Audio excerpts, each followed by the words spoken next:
Miroir, miroir, dis-moi qui est la plus belle, la plus terrifiante et la plus à même de réussir dans la gueule de ce monstre à l'appétit insatiable. Qui aura le facteur X que tout le monde s'arrache? Pearl ou bien toi Maxine, dont tu es le reflet? Mon périple à moi commence dans une salle de cinéma, pour un film sans lien avec la trilogie de Ti West. Je ne sais plus lequel et ça n'a pas d'importance. Ce soir-là, j'étais arrivé à l'heure pour les pubs et les bandes annonces j'entends. Ce fut ma première rencontre avec Maxine, le personnage via la bande-annonce de son film éponyme avec simplement 2 X de différence. J'ai tout de suite été frappé par son esthétique léchée et son filtre années 80 avec ses hommages aux films de l'époque. Je le savais, c'était ma came. Il y a dans ce film tout ce que j'apprécie. Maxine n'était pas encore sortie, et c'est une suite, une fin de trilogie. Je n'avais pas vu X et Pearl que je me suis donc empressé de découvrir. X m'a déçu, je dois bien l'avouer. Des 3, c'est le plus classique. Mais Pearl m'a complètement conquis. La trilogie de Ti West explore le cinéma à travers 3 époques. La première moitié du XXe siècle avec Pearl, les années 70 avec X, et les années 80 avec Maxine. On pourrait trouver logique de faire l'analyse dans l'ordre chronologique, mais thématiquement, je trouve plus intéressant de commencer par X. Après tout, c'est lui qui donne son nom à la saga. Et comme c'est moi qui dicte les règles ici, eh ben on va faire comme ça.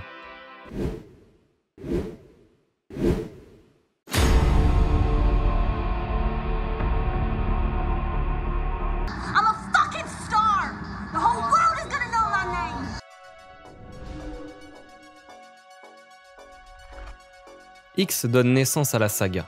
C'est une sorte d'exposition. Il n'y a rien dans ce film qui n'évoque pas le slasher à la massacre à la tronçonneuse ou Halloween.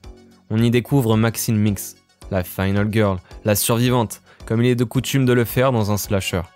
Et on découvre aussi Pearl, aux allures de Michael Myers ou Jason Voorhees, celle qui construira par le traumatisme le personnage de Maxine Minx, comme on le verra dans le dernier volet. L'histoire de ce film, pour vous rafraîchir la mémoire, l'histoire de ce film va ainsi. À la fin des années 70, un groupe de jeunes acteurs a dans l'idée de réaliser un film pornographique qui pourrait avoir une portée artistique.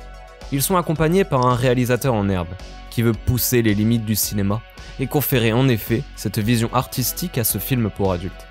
Il est moralement détaché de l'entreprise et ne partage pas le mode de vie des acteurs qui, eux, sont sexuellement libres, emportés par la vague hippie des années 70.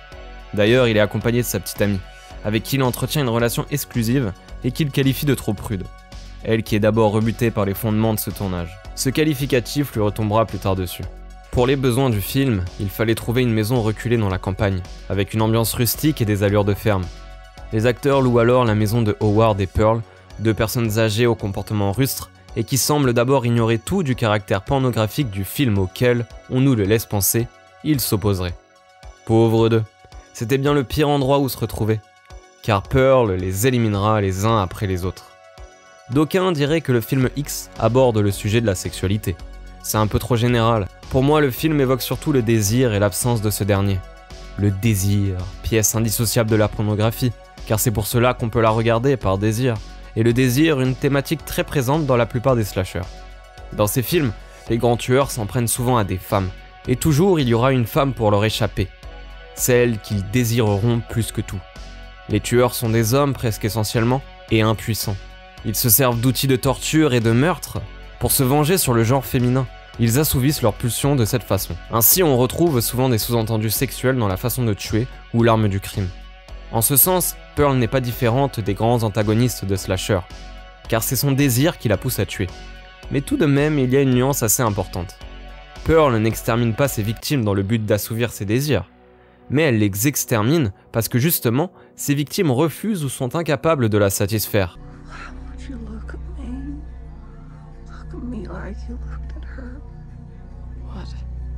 Pearl souffre d'avoir vieilli. Elle n'est plus désirée mais désire toujours. C'est cela la véritable horreur du film. Ses limbes tortueuses engloutissent Pearl. Incapable de se défaire de son tourment tragique, elle se tourne vers la violence. Elle se venge sur le monde extérieur, elle éclate de colère. Elle ne se contrôle plus. D'une certaine manière, elle ne tue même pas par envie, plutôt par déception. Et c'est pourquoi la violence dans X est expéditive, rapide. Et le seul sur qui Pearl s'acharnera vraiment sera le premier à refuser ses avances. La flamme pour allumer la mèche et déclencher sa folie meurtrière. Bien sûr, il est encore question de vieillesse. Un tueur avec de vieux os a moins le loisir d'être créatif. Mais c'est aussi thématiquement cohérent. Dans l'environnement de la maison de Pearl et Howard, on retrouve aussi cette idée de désuétude, de choses laissées à l'abandon.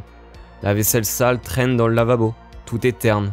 Alors que, quand on retrouve les protagonistes, c'est tout l'inverse. Tout est propre, bien filmé, agréable à regarder. Il y a une dichotomie constante. D'un côté, le désir est considéré comme normal, séduisant, et de l'autre, il est représenté comme presque contre nature, dégoûtant, ce qui déclenche une jalousie tenace chez Pearl. Les jeunes ont le luxe de faire l'amour, ils le peuvent encore, au point que c'est devenu un loisir et une forme d'art. Tandis que pour Pearl, c'est un besoin vital, qu'elle ne peut plus assouvir, car son mari risque de mourir au moindre rapport. Et il y a aussi de la fascination. Dans les premières images, Pearl regarde le tournage par la fenêtre. Elle est subjuguée par la beauté, le sex-appeal de Maxine, dans lequel elle retrouve une version d'elle-même en plus jeune. La frustration de ne plus pouvoir vivre à cette époque la pousse au meurtre, à devenir un monstre. En tombant d'une certaine manière amoureuse de Maxine, elle tombe amoureuse d'elle-même, d'un miroir. Et lorsque ce miroir refusera d'épouser son reflet, elle voudra le briser. C'est le conte de Blanche-Neige. Pearl en la personne de la reine qui n'est plus aussi belle, aussi désirée qu'elle le fut, et ne peut pas l'accepter. À la fin de X, il ne restera plus que Pearl et Maxine. Tous les autres auront succombé, même Howard. La jeune femme, avec la vie devant elle, des rêves plein les yeux, affronte sur le perron de la maison la vieille femme qui est passée à côté de ses ambitions. Et alors un embranchement se dessine, deux chemins. Celui de Pearl, celui de Maxine. L'un tragique, l'autre dramatique. L'échec et le succès, bref, des rêves de gloire mais un seul destin heureux. Quand Maxine, à la fin de X, roule sur le crâne de Pearl, elle affirme sa supériorité. Elle a gagné, et peut aller vivre le film Maxine, tandis que la vieille femme est, quant à elle, reléguée au film Pearl, à vivre encore et encore son échec. Et il y a dans la lettre même du titre du film une sorte de métaphore, qui n'est sûrement pas voulue mais que j'apprécie tout de même.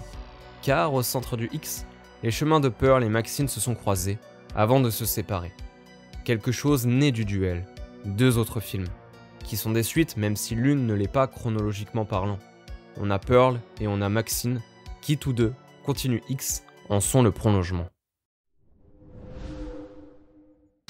Des deux films, Pearl est le claustrophobe, enfermé dans une grange. Les couleurs sont pourtant vives, la protagoniste pleine de vie mais le destin de l'histoire, lui, est vil.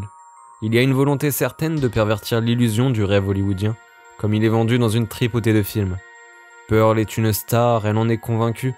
Elle rêve de la grande ville, de s'éloigner de sa ferme, de sa mère tyrannique et de son père catatonique. Elle parle aux animaux, elle danse avec les épouvantails, elle s'occupe de son père malade et se déplace sur une bicyclette devant les champs de maïs. Le conte en ferait une princesse, en quête de son prince charmant, qui trouve son but au pied d'un arc-en-ciel. Mais la fable est cruelle, perverse. Elle est faite de violence, de déception et de sexe. Quelque chose de profondément malsain habite Pearl et les scènes du film. On découvre la jeune fille dans une robe, face à un miroir, à rêver d'ailleurs. On la tire de ses rêves. Et 5 minutes dans le film, la voilà qui transperce une oie au bout d'une fourche pour la donner en nourriture à un alligator. Deux visages vivent en Pearl. La gentille fille, la belle, l'ingénue, on s'y attache. Et puis il y a la sadique, la bête, la tueuse. Elle nous horrifie. Quand Pearl est menée sur le chemin de la gloire, et c'est bien souvent en fantasme, quand elle se prend pour une star, elle est touchante cette héroïne. Quand elle fait face à l'adversité, à un peu de frustration, parfois fantasmée elles aussi, elle se transforme en anti-héroïne, de l'ordre de la tueuse qu'on reconnaît alors dans X. Ces deux visages résonnent aussi dans l'environnement, l'univers du film. Cette vie dans les images est contrastée par l'époque, la Première Guerre mondiale. Pearl a été séparée de son fiancé et partie au front.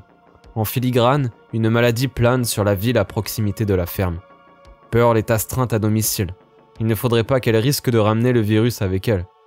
Guerre et maladie, bientôt la mort au fur et à mesure que Pearl entre dans une furie meurtrière. Puis la famine, quand les vers s'en prennent au plat sur la table familiale. Un vent d'apocalypse accompagne le film. Il n'y a pas de surnaturel dans la saga X, mais on pourrait croire que quelque chose comme le diable survole et maudit Pearl. Son personnage ressemble à l'archétype de l'antéchrist. Pearl n'en reste pas moins profondément humaine et torturée. Dans un autre monde, elle aurait accompli ses rêves de gloire. Mais une main malicieuse a sali tout ce qui l'entoure. Ainsi le projectionniste, qui aurait dû la propulser sous les feux de la scène, essaye plutôt de la pervertir, d'attiser son appétit sexuel en lui montrant des films pornographiques, puis l'utilisant elle pour assouvir son appétit à lui. Ce projectionniste pervers le paiera de sa vie, sacrifice sur l'autel des pulsions. L'audition que passe ensuite Pearl, comme une seconde chance, aurait pu lui ouvrir les portes du show business, mais elle est recalée, car ne correspondant pas au profil recherché. Elle aurait dû être blonde, rien ne va. Quelque chose ne veut pas que Pearl réussisse, et ce quelque chose pour Pearl, c'est les autres, sur lesquels elle se venge. On peut se demander si ces couleurs vives ne sont pas le filtre que son esprit impose au monde extérieur. Pearl a des idées de grandeur, une forte peur de l'abandon. Sa réalité est composée tout à la fois d'espoir et de désespoir. La beauté du film tient beaucoup dans la performance de Mia Goth, dont on peut saluer le monologue, dans son jeu d'acteur donc, mais pas seulement, car Mia Goth a coécrit le film. Et c'est peut-être de cette collaboration que naît la dualité du personnage. Pearl est à la fois la marionnette et le déguisement de Mia Goth, qui devient la victime autant que le cercueil.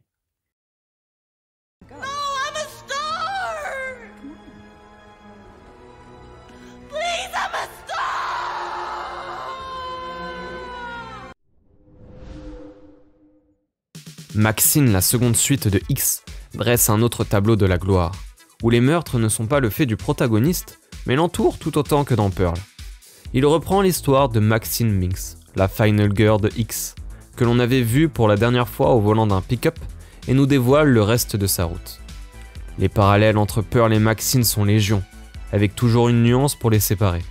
Comme Pearl, Maxine sème la mort et la violence à son passage, mais c'est malgré elle. Comme Pearl, Maxine rêve de gloire, mais elle a les moyens de l'obtenir. Maxine et Pearl sont interprétées par la même actrice, mais Pearl est brune et Maxine blonde. Peut-être ici en référence à l'audition de Pearl.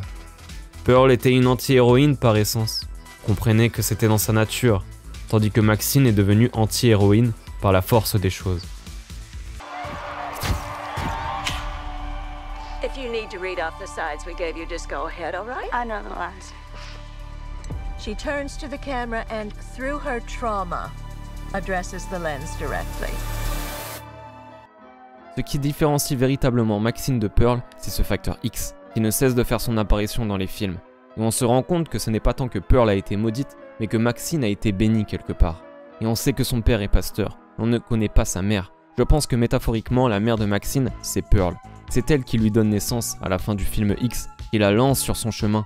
Et cela fait penser à ses parents qui vivent leurs rêves à travers leurs enfants.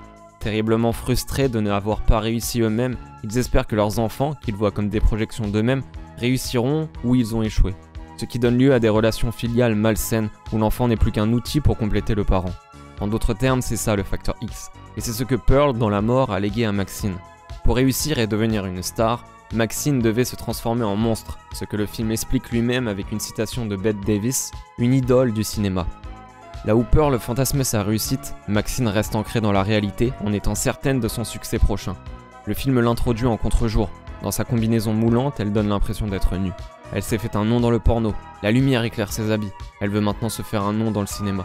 Elle est prête, elle a les armes nécessaires, elle est sanguinaire. Dans une ruelle, une impasse, un homme sort un couteau et la menace. Maxine le soumet, l'humilie et écrase ses testicules en s'en allant. Non, elle n'est pas la fille qui se fait tuer dans un film d'horreur, elle est la survivante, c'est ce qui la définit. Au point où elle n'arrive pas à comprendre que d'autres nécessitent parfois de l'aide. Car un tueur en série sévit à Los Angeles. Et quand la police demandera à Maxine de l'aide, cette dernière répondra à propos des filles qu'elle aurait pu sauver, elles n'ont qu'à se sauver elles-mêmes, c'est ce que j'ai fait. S'il ne devait y avoir plus qu'une seule personne sur Terre, ce serait Maxine. Elle s'accroche à la vie comme un cafard. Ce qui l'entoure meurt, elle survit. Elle triomphe de ses ennemis, mais il y a un ennemi dont elle ne pourra jamais se défaire, c'est le temps. Et ce qui l'apporte avec lui, la vieillesse. Cet ennemi qui a fini par vaincre Pearl avant elle. Il y a une scène où Maxine doit être recouverte d'argile, afin de créer un moulage de son visage pour les besoins du film dans lequel elle fait ses débuts, un film d'horreur. Laissée seule, l'argile dégouline sur son corps et recouvre sa peau de rides. À ce moment seulement, Maxine se sent en danger. Le traumatisme de Pearl revient la hanter. Maxine sait que son temps est compté, et pas vraiment son temps en tant qu'humaine, mais en tant que star. Il y a un moment où elle ne pourra plus aspirer à la gloire tant attendue. Et la course qu'elle empruntera dans son histoire sera alors effrénée. Malgré la violence qui s'abat autour d'elle, il lui faut rester sur son chemin de gloire, sur le boulevard des étoiles. Los Angeles est un terrain de jeu tout choisi. La ville est sanguinaire, on peut trouver la mort à tous les coins de rue. Tous les vices et la débauche y prospèrent et à l'autre extrémité, le puritanisme impose son joug. LA, LA, hell yeah. Maxine s'est approprié cette ville et son décor, elle en a fait son allié. Elle se promène dans les artères de son cœur battant et brûlant d'un feu infernal. Elle est ici dans son élément, un monstre comme un autre. Quand elle devra fuir un détective privé et son revolver, elle se réfugiera dans la maison de psychose, où de nombreuses personnes ont perdu la vie. Ce qui pour les autres est un lieu de mort devient pour elle son refuge, et le lieu de sa survie. Une phrase revient sans cesse. Je n'accepterai pas une vie que je ne mérite pas.